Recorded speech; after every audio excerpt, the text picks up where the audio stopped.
Perfect.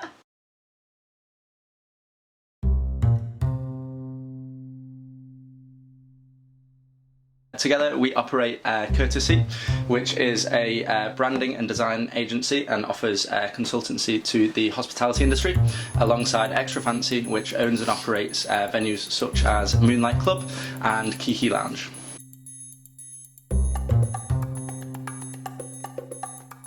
We opened Kiki's in November 2020, mid-pandemic, which might seem odd, but we were kind of at that phase of the pandemic where we just didn't know what was coming next. There was like eating outdoors and tables of six and all of that stuff happening in the UK. You know, we'd had that amazing summer of freedom, but kind of had in the back of our heads that it might not, it might not stay like that forever, which it didn't, in 2021.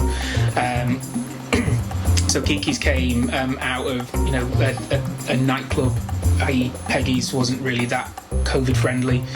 We had this big space, private hire room that wasn't really getting used, well, it wasn't getting used at all, but not really getting used.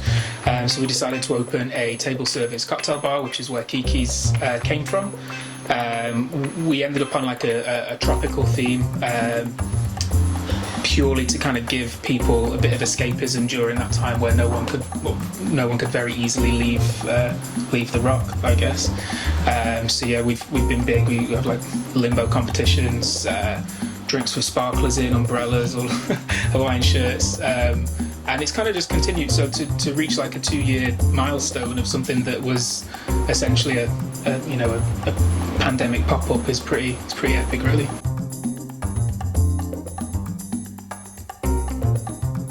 Coming out of the pandemic, we started to notice a bit of a drop-off on like the nightclub side of things, and again, I feel like things have maybe got a little bit back to normal now, but certainly at that point we'd had the summer of 2020 where we were all locked here and wanted to party, and then 2021 was a bit tougher, so we took advantage of the DfE's adaptation grant.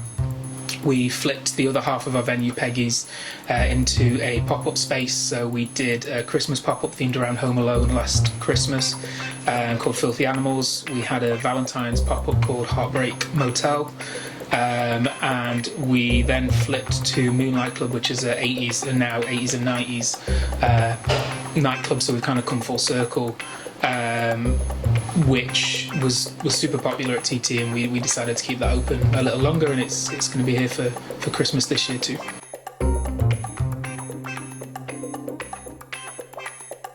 It's an interesting one. I moved here when I was 21, and I was fresh out of uni from Sheffield, and I don't know, I feel like I've spent my career here, first at Bath and Bottle, and then what we've done together since, trying to make the Isle of Man a more exciting place. And I think the nature of us doing pop-ups as opposed to long-term stints sometimes is reflective of that. We've got limited venues that we can frequent, so it's nice to change things up every now and then and give people something a bit more bit different and a bit more exciting to kind of go to.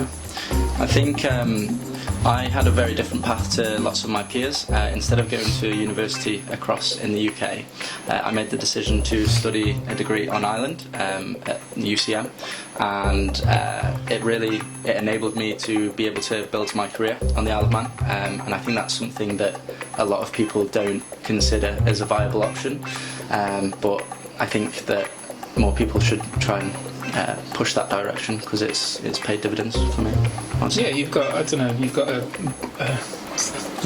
go for inspirational quote now. You've got to like be the change you want to see. Yeah. And I think certainly like having kids now, I want my kids to grow up in like a vibrant place. We were watching a video of the Isle of Man in the 70s yesterday, and it was like, want to live there? Yeah, I want to go there, yeah.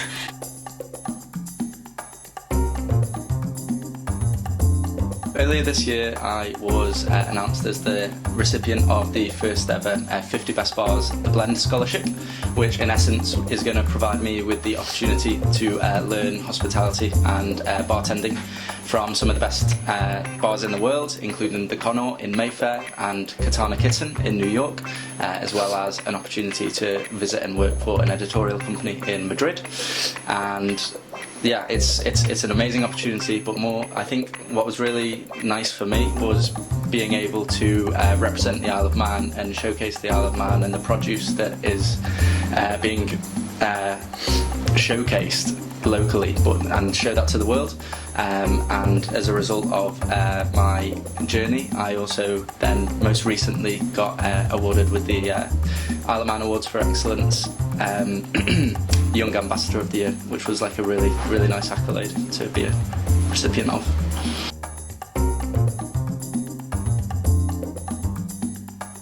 Just expanding on what Drew was saying, like we had another bartender, Freddie, enter another UK competition this year, which again used Huli rum in, as Drew did in his cocktail, as well as other local ingredients from Starvey Farm, from Roots by the Sea, used their honey, seaweed that you plucked from Port St Mary Beach, rather you than me.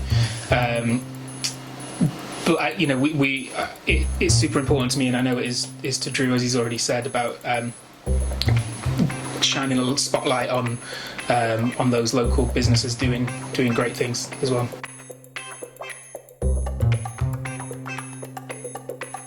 We've kind of really gotten into our groove in the last few months, and Moonlight Club and Kiki's are here to stay, hopefully, for the foreseeable. And then on the other side, with Courtesy, we've got some really exciting clients and campaigns coming up that we want to get our teeth into, both locally and further afield.